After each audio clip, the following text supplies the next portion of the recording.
Hi అండి, నమస్తే. Welcome to ఐరో హోమ్ స్టైల్ కుకింగ్. ఈరోజు చాలా కమ్మగా ఉండే చుక్కకూర పచ్చడి ఎలా తయారు చేయాలో చూద్దామా.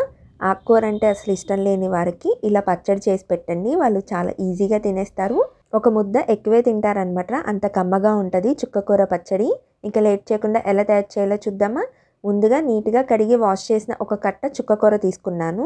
చుక్కకూరని కొంచెం కాడలు ఉండేలానే తీసుకుందాము, ఈజీగానే స్మాష్ అయిపోతాయి అనమాట పచ్చళ్ళలోకి. స్టవ్ ఆన్ చేసుకొని కడాయి పెట్టుకొని నేను ఒక 2 స్పూన్లు ఆయిల్ వేసుకుంటున్నాను.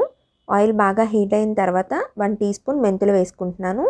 మెంతులు అనేది బాగా ఫ్రై అయితే చేదుగా ఉండవన్నమాట, చాలా కమ్మగా బాగుంటాయి.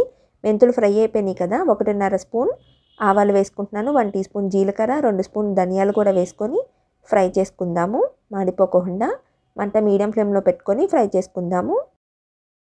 బాగా ఫ్రై అయిపోయినాయి కదా, నేను ఇప్పుడు ఇందులోకి 1/2 స్పూన్ ఇంగువ వేస్తున్నాను అనమాట. ఇంగువ వేస్తే చాలా బాగుంటుంది, అందుకే 1/2 స్పూన్ ఇంగువ వేసుకొని ఫ్రై అయిన తర్వాత నేను ఇప్పుడు ఇందులోకి 10 నుంచి 15 ఎండుమిర్చి వేసుకుంటున్నాను.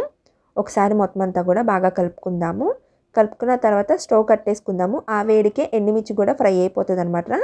ఈ లోపల చర్నాలిద్దాము. మిక్సీ జార్లోకి ఇందాక మనం ఫ్రై చేసుకున్నవన్నీ కూడా వేసుకుందాము. అలాగే ఇందులోకి రుచికి సరిపడా సాల్ట్ కూడా వేసుకుంటున్నాను. ఒక వెల్లుల్లిపాయ కూడా వేసుకొని మూత పెట్టుకొని గ్రైండ్ చేసుకుందాము.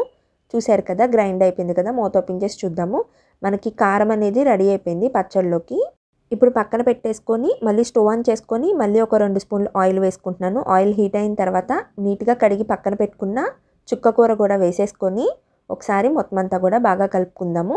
నేనైతే ఒక కట్ట చుక్కకూర తీసుకున్నాను.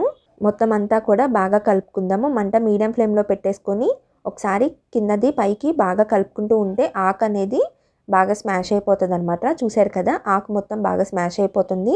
ఇలాగే మొత్తం అంతా కూడా బాగా కలుపుకుందాము.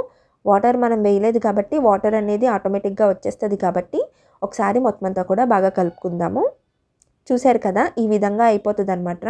చూసారు కదా, చుక్కకూర మొత్తం అంతా కూడా బాగా స్మాష్ అయిపోయింది, కాడలతో సహా బాగా స్మాష్ అయిపోయింది. ఇప్పుడు ఇందులోకి 1/2 స్పూన్ పసుపు కూడా వేసుకొని ఒకసారి మొత్తం అంతా కూడా బాగా కలుపుకుంటున్నాను. బాగా సాఫ్ట్గా అయిపోయేలాగా బాగా కలుపుకుంటూ ఉంటే అప్పుడు ఈజీగా సాఫ్ట్గా అయిపోతుంది. ఇందాక మనం ప్రిపేర్ చేసుకున్నాం కదా కారము, ఆ కారము ఇప్పుడు పచ్చళ్ళలో వేసుకోవాలి. మంట మీడియం ఫ్లేమ్లోనే పెట్టుకొని మనం తినే కారాన్ని బట్టి వేసుకోవచ్చు. నేనైతే మొత్తం అంతా కూడా వేసేసుకున్నాను. మరొకసారి మొత్తం అంతా కూడా బాగా కలుపుకుంటున్నాను.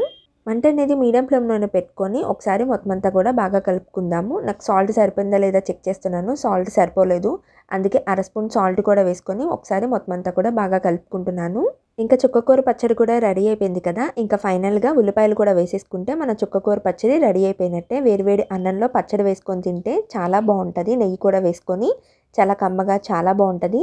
అంతేనండి, సింపుల్ అండ్ ఈజీ చుక్కకూర పచ్చడి రెడీ అయిపోయింది. తప్పకుండా ఒకసారి ఇలా ట్రై చేసి చూడండి. మా వీడియోస్ కానీ మీకు నచ్చినట్టయితే లైక్ చేయండి, షేర్ చేయండి, సబ్స్క్రైబ్ చేయండి. మా వీడియోస్ ఎవరైనా కొత్తగా చూస్తున్నట్టయితే ఛానల్ని సబ్స్క్రైబ్ చేసుకోండి. Thanks for watching.